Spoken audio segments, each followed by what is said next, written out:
পূর্বাভাস মতোই গতকাল অন্ধ্র উপকূলে আছড়ে পড়েছে ঘূর্ণিঝড় মন্থা। মন্থার জেরে অন্ধ্রপ্রদেশের কাকিনাড়ায় দেখা দেয় প্রবল দুর্যোগ, বৃষ্টি, ঝোড়ো হাওয়া, প্রাকৃতিক দুর্যোগ। এখনো পর্যন্ত যে খবর পাওয়া যাচ্ছে, অন্ধ্রপ্রদেশে এই মন্থায় 3 জনের মৃত্যু হয়েছে। আর কি প্রভাব পড়েছে, কিভাবে এই ঝড় আছড়ে পড়ার পর কোথায় কোথায় এই দুর্যোগের প্রভাব পড়েছে জানাবেন আমাদের প্রতিনিধি হিন্দল দে আমাদের সঙ্গে রয়েছেন। জানাও হিন্দল। একেবারেই তোমাকে বলে রাখি, দেখো যে অন্ধ্র উপকূলে যে মন্থা আছড়ে পড়েছে তার প্রভাবে কিন্তু তুমি জানো ইতিমধ্যেই অন্ধ্র সরকার থেকে যেটা জানানো হয়েছে যে 3 জনের মৃত্যুর খবর তারা দিচ্ছেন, কিন্তু এর পরেও একাধিক মানুষ আহত হয়েছেন এবং তাদেরও শুশ্রূষা চলছে। তার পাশাপাশি তোমাকে বলে রাখি যে যার জেরে কিন্তু বিভিন্ন জায়গায় ঘূর্ণিঝড়ের মন্থার প্রভাবে চেন্নাই, তিরুভাল্লুর, কাঞ্চিপুরাম এবং চেঙ্গাইলপট্টু সহ বেশ কয়েকটি জেলায় ভারী বৃষ্টি হচ্ছে। এবং তার পাশাপাশি তোমাকে বলে রাখি ইতিমধ্যেই কিন্তু সেখানে বেশ কয়েকটি সরকারি এবং বেসরকারি স্কুল বন্ধ রাখার সিদ্ধান্ত নিয়েছে সরকার। এবং বিভিন্ন জায়গায় জল জমে রয়েছে, যেখানে পাম্প বসিয়ে দ্রুত জল নিষ্কাশনের কাজ চলছে। তোমাকে বলে রাখি এই ঘূর্ণিঝড়ের কারণে বিশাখাপত্তনমের বিমানবন্দর থেকে 32টি বিমান ইতিমধ্যেই বাতিল করা হয়েছে। বিশাখাপত্তনমের মধ্য দিয়ে যাওয়া 32টি ট্রেন বাতিল করা হয়েছে, তেমনটাই রেল সূত্রেও খবর। এবং এই যে ঘূর্ণিঝড় আছড়ে পড়লো তাতে এক প্রকার কিন্তু অন্ধ্র একেবারে বিধ্বস্ত অবস্থায় রয়েছে। বিভিন্ন জায়গায় এখনো পর্যন্ত বৃষ্টি চলছে, ভারী বৃষ্টি, কোথাও জল জমে রয়েছে, কোথাও বা সম্পূর্ণ জলমগ্ন অবস্থায় রয়েছে গোটা এলাকা। এবং যার জন্য কিন্তু যেমন বিমান বাতিল হয়েছে, ট্রেন বাতিল হয়েছে, তার পাশাপাশি স্কুলও কিন্তু বিভিন্ন জায়গায় বন্ধ রাখার সিদ্ধান্ত নিয়েছে অন্ধ্র সরকার। স্বাভাবিকভাবেই এই যে ঘূর্ণিঝড়, সেই ঘূর্ণিঝড়ের প্রভাব কিন্তু একেবারে স্পষ্ট এবং যার জন্য 3 জনের মৃত্যুর খবরও পর্যন্ত পাওয়া যাচ্ছে, যেটা অন্ধ্র সরকারের তরফ থেকে স্পষ্টভাবে জানানো হয়েছে। বাকি আর কত ক্ষয়ক্ষতি হয়েছে, কোথাও কেউ আটকা পড়ে রয়েছে কিনা, কোথাও কেউ বাড়ির নিচে চাপা পড়ে রয়েছে কিনা, সেই বিষয়টাও কিন্তু প্রশাসনের তরফ থেকে খতিয়ে দেখা হচ্ছে, তেমনটাই কিন্তু অন্ধ্র প্রশাসনের হচ্ছে খবর। ধন্যবাদ হিন্দল।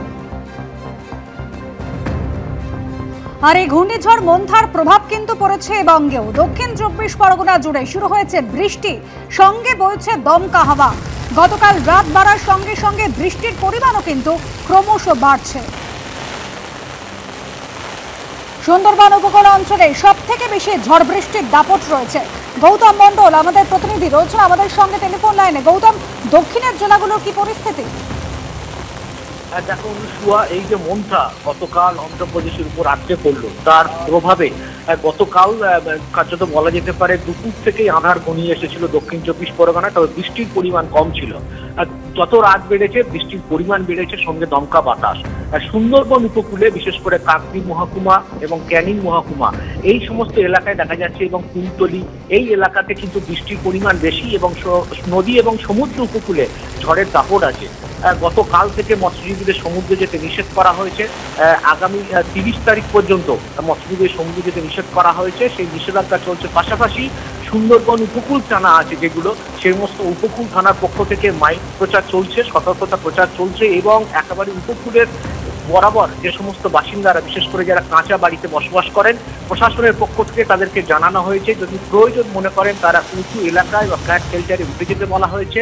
এবং সর্বক্ষণ নজর রাখার জন্য মহকুমা স্তরে এবং ব্লক স্তরে কন্ট্রোল রুম খোলা হয়েছে। সিভিল ডিফেন্সের কর্মীদের মোতায়েন থাকতে বলা হয়েছে। পাশাপাশি সবচেয়ে বেশি যেটা জোর দেওয়া হয়েছে, সুন্দরবন এলাকা নদী এবং সমুদ্র বাঁধ যে বেহাল অবস্থায় রয়েছে, মাটির বাঁধ, সেই কাঁচা বাঁধগুলোর উপর নজর দেওয়ার জন্য সেচ দপ্তরের আধিকারিকদেরকে সতর্ক করা হয়েছে, তাদেরকে নজর রাখতে বলা হয়েছে। বলা যেতে পারে যে মন্থার প্রভাব সরাসরি এই রাজ্যে বা এই বাংলায় না পড়লেও দক্ষিণ 24 পরগনার যে ভারী বৃষ্টির সতর্কতা ছিল, পূর্বাভাস ছিল, সেই ভারী বৃষ্টি শুরু হয়েছে। দফায় দফায় দমকা বাতাস হয়েছে, আকাশ কালো মেঘে ছেয়ে আছে এবং বেশ কিছু সুন্দরবনের বেশ কিছু ফেরি পরিষেবা এই পরিস্থিতিতে বন্ধ রাখতে হয়েছে। এবং বলা যেতে পারে এই যে বৃষ্টি, অকাল বৃষ্টি বলা যেতে পারে, সেই বৃষ্টির ফলে সবচেয়ে বেশি ক্ষতিগ্রস্ত হতে পারে আমন ধানের চাষ এবং শীতকালীন সবজি। কারণ আমন ধান এখন প্রায় পাকার মুখে চলে এসছে, ঝড় বৃষ্টি হলে সেগুলো একদম জলে মিশে যাবে। তার ফলে এই যে ধানের যে ফলন ব্যাপকভাবে ক্ষতি হবে। সব মিলিয়ে বলা যেতে পারে মন্থার পরোক্ষ প্রভাবের দুর্যোগ অব্যাহত দক্ষিণ 24 পরগনা জুড়ে। ধন্যবাদ তোমায়। অর্থাৎ বুঝতেই পারছেন জেলায় জেলায় কতটা প্রভাব পড়েছে, বিশেষ করে দক্ষিণ 24 পরগনায়। কলকাতার সামগ্রিক ছবিটা কি? সকাল থেকেই আপনারা দেখেছেন আকাশের মুখভার, দফায় দফায় ঝিরঝিরে বৃষ্টিও হয়েছে, কোথাও ঝড়ে বৃষ্টি হয়েছে। আমাদের সঙ্গে রয়েছেন সরাসরি আমাদের প্রতিনিধি হিন্দল দে। হিন্দল, তুমি যেখানে রয়েছো চারদিকে বৃষ্টি হয়েছে, ঝিরঝিরে বৃষ্টি হয়েছে, সেটা স্পষ্ট বোঝা যাচ্ছে। আবহাওয়া দপ্তর কি বলছে? দেখো, আলিপুর আবহাওয়া দপ্তর যেটা স্পষ্ট করেছে যে মন্থার প্রভাব কিন্তু সরাসরি এখানে না পড়লেও তার জেরে কিন্তু এই দক্ষিণবঙ্গের বিভিন্ন জেলা, সেই সব বিভিন্ন জেলায় যেমন বৃষ্টিপাত হবে, তার পাশাপাশি উত্তরবঙ্গেও কিন্তু আগামীকাল অর্থাৎ বৃহস্পতিবার সেখানে কিন্তু ভারী বৃষ্টির পূর্বাভাস দেওয়া হয়েছে বেশ কয়েকটি জেলায়। এবং তোমাকে বলে রাখি, কলকাতার ছবিটা, আমরা রয়েছি ঢাকুরিয়া অঞ্চলে, সেখানে তুমি বুঝতেই পারছো, তুমি যেটা বলছিলেও যে দেখেই বোঝা যাচ্ছে বৃষ্টি হয়েছে, এখনও পর্যন্ত ঝিরিঝিরি বৃষ্টি হচ্ছে। এবং আলিপুর আবহাওয়া দপ্তরের পূর্বাভাস যে কলকাতাতেও কিন্তু বিভিন্ন জায়গায় বিক্ষিপ্তভাবে কোথাও ভারী থেকে মাঝারি, কোথাও বা ঝিরিঝিরি বৃষ্টির কিন্তু সম্ভাবনা রয়েছে। এবং এই বৃষ্টিপাত চলবে সমস্ত দক্ষিণবঙ্গ এবং উত্তরবঙ্গ জেলাগুলিতে, যে শুক্রবার পর্যন্ত কিন্তু এই বৃষ্টির প্রভাব থাকবে, তেমনটাই আলিপুর আবহাওয়া দপ্তরের সূত্রে জানা যাচ্ছে। এবং গতকাল রাত থেকেই কিন্তু এই বৃষ্টি শুরু হয়েছে। কলকাতাতে এখনও পর্যন্ত মেঘাচ্ছন্ন আকাশ, সমস্ত কলকাতা জুড়েই মেঘাচ্ছন্ন আকাশ, এবং বিভিন্ন জায়গায় এখনও পর্যন্ত বৃষ্টি হচ্ছে। এবং আমরা যেখানে রয়েছি সেখানেও কিন্তু সেই বৃষ্টি কার্যত চোখে পড়ছে, এবং সেখানে ঝিরিঝিরি বৃষ্টি, অর্থাৎ শহর কলকাতাতেও কিন্তু বিভিন্ন জায়গায় বৃষ্টিপাত হচ্ছে, কোথাও ভারী থেকে মাঝারি এবং কোথাও বা হালকা বৃষ্টি হচ্ছে। এবং সেই বৃষ্টি কিন্তু চলবে শুক্রবার পর্যন্ত, তেমনটাই আলিপুর আবহাওয়া দপ্তর সূত্রে খবর। ধন্যবাদ হিন্দু। আবহাওয়ার পরিস্থিতির দিকে আমাদের নজর থাকবে, আসছি পরে খবরে। আসানসোলের তৃণমূল সাংসদ শত্রুঘ্ন সিনহার নামে নিখোঁজ পোস্টার। পশ্চিম বর্ধমানের কুলটি এবং বরাকরের বিভিন্ন প্রান্তে পড়েছে এই পোস্টার। এখন প্রশ্ন হলো, কারা এইসব পোস্টার দিল? আর এই নিয়ে শুরু হয়ে গিয়েছে তরজা। পোস্টারে কোথাও লেখা সাংসদ লাপাতা, কোথাও আবার গুমসুদা সাংসদ। দোকান থেকে শুরু করে বিভিন্ন জায়গায় আসানসোলের তৃণমূল সাংসদ শত্রুঘ্ন সিনহার নামে এভাবেই পশ্চিম বর্ধমানের কুলটি এবং বরাকরের বিভিন্ন প্রান্তে পড়েছে পোস্টার।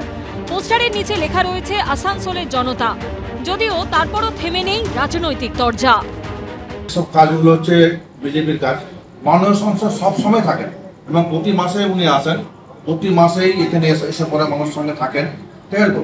তো সেই ক্ষেত্রে দেখছেন ওরা কোনো সময় কোনো জায়গায় পেরে উঠতে পারছে না, তাই ওরা রাজনৈতিকভাবে এখানে ক্ষমতায় আসার যে স্বপ্ন ছিল দিন দিন খারাপ হয়ে যাচ্ছে, ক্ষমতায় আসার কোনো চান্স নেই। ভারতীয় জনতা পার্টি কার্যকর্তার নেতা এই মতন কাজ করে না। আমরা এটা বলতে চাইছি, এটা তৃণমূল কংগ্রেসের কোনো গ্রুপ, যে এখন যে নেতাগুলো আছে পোস্ট পেয়েছে, ওদের বিরুদ্ধে যে গ্রুপ আছে, ওদের এই কাজটা হতে পারে। এটা তদন্ত করা উচিত। না বাঙালের দুর্গা পূজা, কালী পূজা থেকে আরম্ভ করে কোনো পূজাতে আসানসোলের সাংসদ উপস্থিত নয়। শত্রুঘ্ন সিনহা হোক কিংবা কীর্তি আজাদ বা ইউসুফ পাঠান, ভিন রাজ্যের বাসিন্দা হলেও 2024-এর লোকসভা ভোটে তাদেরকে টিকিট দিয়েছিল তৃণমূল। জানিয়ে বিরোধীদের কটাক্ষ শুনতে হয়েছে তৃণমূলকে, যদিও 3 জনই ভোটে জিতেছেন। এবার তাদের মধ্যেই শত্রুঘ্ন সিনহার নামে লাপাতা লেখা পোস্টার পড়ল তারই লোকসভা কেন্দ্রে। কৌশিক গাতাইতের রিপোর্ট, এবিপি আনন্দ, পশ্চিম বর্ধমান।